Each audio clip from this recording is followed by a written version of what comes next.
Consider the set X equals A, B, C, D, E under the partial ordering R equals AA, AB, AC, AD, AE, BB, BC, BE, CC, CE, DD, DE and EE. The Hasse diagram of the partial order XR is shown below.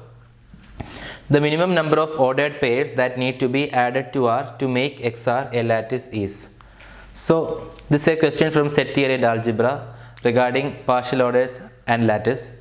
So in order to answer this question, you need to understand what a partial order is, what a lattice is, and how to get Hasse diagrams out of a partial order given.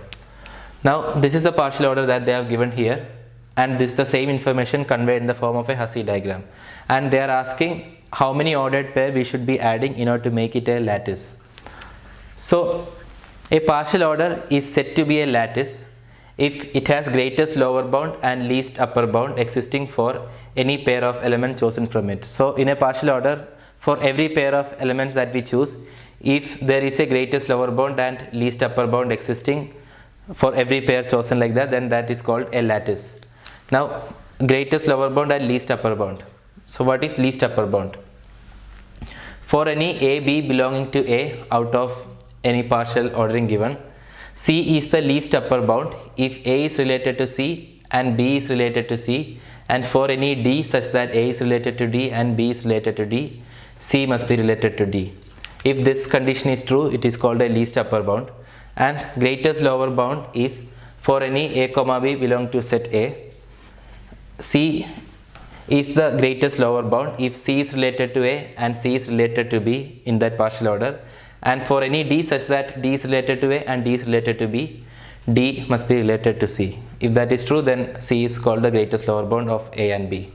So if you don't understand these concepts, please learn least upper bound, greatest upper bound, lattice, etc., partial order, etc. before coming to this question. So once you understand this, we can come to solving this. So if you look at the Hasse diagram here, every pair of element has a least upper bound and greatest upper bound, greatest lower bound. Why that is so? If you take A and B, the greatest lower bound is A only here, and the least upper bound will be B here. If you take A and C, A is related to C, as you can see in this, and also there is a path from A to C in the Hasse diagram. That means that A is related to C. Since A is related to C, C will be the least upper bound for A and C, and also A will be the greatest lower bound for A and C. Similarly for A and E, the greatest lower bound would be A and the least upper bound would be E. Similarly, whatever pair of numbers you choose out of this Hasse diagram, it will have a greatest lower bound and least upper bound. So the number of pairs that we need to add to this Hasse diagram is 0.